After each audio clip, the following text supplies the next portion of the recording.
innal mauta yufattimuna fi quburihim sab'an. Sesungguhnya yang namanya jenazah, yang namanya mayit itu akan menjadi fitnah. 7 hari 7 malam bakalan didatangin sama yang namanya malaikat maut, malaikat bukan nakir. Ditanyain man rabbuka wa man nabiyuka wa ma imamuka wa ma qiblatuka. Yang jawab ini bukan sebagai karena pintar bahasa Arab, bukan. Karena dia alim tentang masalah nahwu shorab, kagak. Karena dia menguasai mubalaghah, bukan juga.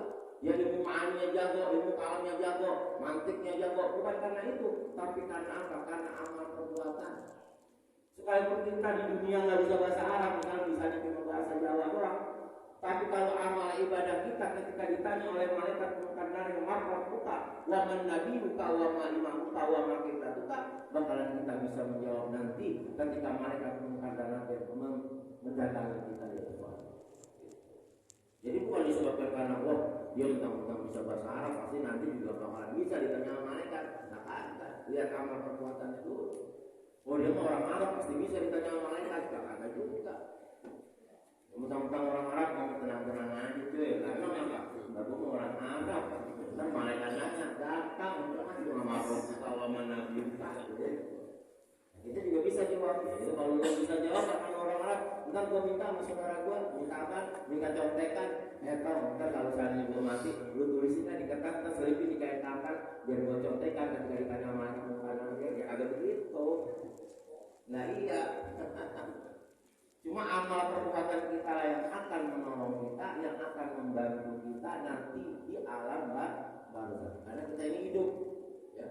Innama khalaqtum lil 'abad wa innama tunqaluna min darin ila darin. Kita ini hidup.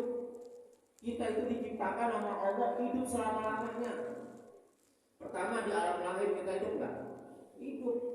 Wa innama tunqaluna min darin ila darin. Kita cuma dipindah dari alam lahir ke alam dunia ke alam barzakh, dari alam barzakh ke alam akhirat. Hidup semua kecuali kucing. Kalau kucing mati dikuburin selesai. Kalau kita meninggal dunia, ada pertanggungjawaban kita nanti di hadapan Allah. Dihidupin lagi nanti kita di alam barzakh. Makanya datang malaikat munkar nakir itu baru kuburan doang. Makanya tadi saya cerita, sahabat Utsman sangat takut tentang masalah kuburan. Saya sendirian bakalan ditanya oleh malaikat munkar nakir. Makanya ketika itu saya menangis tersuduh-suduh kalau seandainya saya melihat kuburan. Kalau seandainya Allah menempatkanku di dalam neraka, saya masih bisa bersama-sama dengan sahabat-sahabat saya, dengan saudara-saudara saya. Tapi kalau Allah Subhanahu wa Ta'ala, aku sudah dipendam di dalam tanah, tidak ada satupun yang mau menemani saya. Bahkan ketika itu pun malaikat munkar nakir bertanya kepada saya. Itu yang saya khawatirkan. Kalau kita cerita masalah itu menerima, ya, kita ini bakalan hidup selama-lamanya. Innama khalaqtum lil 'abadi wa innama tunqaluna min darin ila darin. Cuma dipindah doang dari alam rahim ke alam dunia, dari alam dunia ke alam barzakh, dari alam barzakh ke alam akhirat. Makanya apa yang perlu kita sombongkan? Kagak ada. Mau seganteng apapun kita, mau secakap apapun kita, mau kaya bagaimanapun kita, mau miskin bagaimanapun kita, tetap semuanya bakalan meninggal dunia. Tidak ada yang tetap selama-lamanya di hadapan Allah Subhanahu wa Ta'ala. Sampai sini ada pertanyaan? Silakan kalau ada pertanyaan. Kalau masalah bicara kematian emang agak senang. Ya. Emang ujiannya begitu, makanya dibilangnya kan tadi gitu. Kullu nafsin za'iqatul maut wa nabluukum bil khairi wasyarri. Kita itu akan mendapatkan cobaan, baik cobaan kebaikan maupun keburukan. Wa ilaina turja'un, dan kepada Allah lah kita akan kembali. Ustaz, ya, silakan. Itu betul nggak Ustaz kalau katanya kalau orang meninggal itu begitu dimakamkan, nanti begitu semua pada pulang, sudah pergi meninggalkan makam, itu dia dibalikin lagi tuh arwahnya. Jadi kayak seakan baru tidur, tapi bangunnya udah gelap tuh. Itu betul nggak? Iya, memang seperti itu. Di hadis semua ada cerita seperti itu. Ketika kita sudah dikuburkan dan 7 langkah daripada saudara kita, sahabat kita yang mengantarkan kita ke kuburan, itu nanti akan datang namanya malaikat munkar nakir. Makanya di situ kita disunahkan untuk mentalkinkan daripada jenazah. mentalkitkan daripada mayat.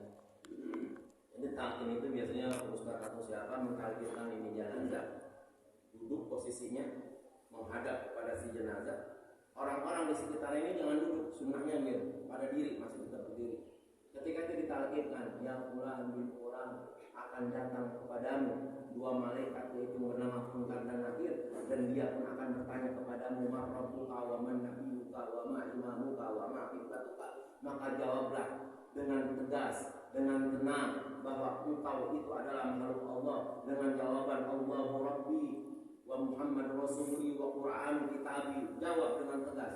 Di situ disuruh menguatkan untuk mentalkinkan daripada si kuburan tersebut. Lalu pertanyaannya, bagaimana kalau seandainya orang yang di laut atau orang misalnya keluarganya kagak pergi-pergi, kira-kira malaikat tetap nggak mau datang gitu kan? Kan 7 langkah daripada orang sudah habis mengantarkan jenazah, 7 langkah daripada kuburan tersebut. Ini malaikat malaikat Munkar dan Nakir akan datang. Oh berarti nanti bilang aja ke saudara kita, lu jangan kemana-mana ya, jangan mendoain biar mereka datang gitu ya. Tetap enggak, udah beda alam, kita mah kagak tahu deh. Kalau udah berbicara masalah gaib seperti itu, kita udah agak bisa. Nanti bagaimana kalau seperti itu?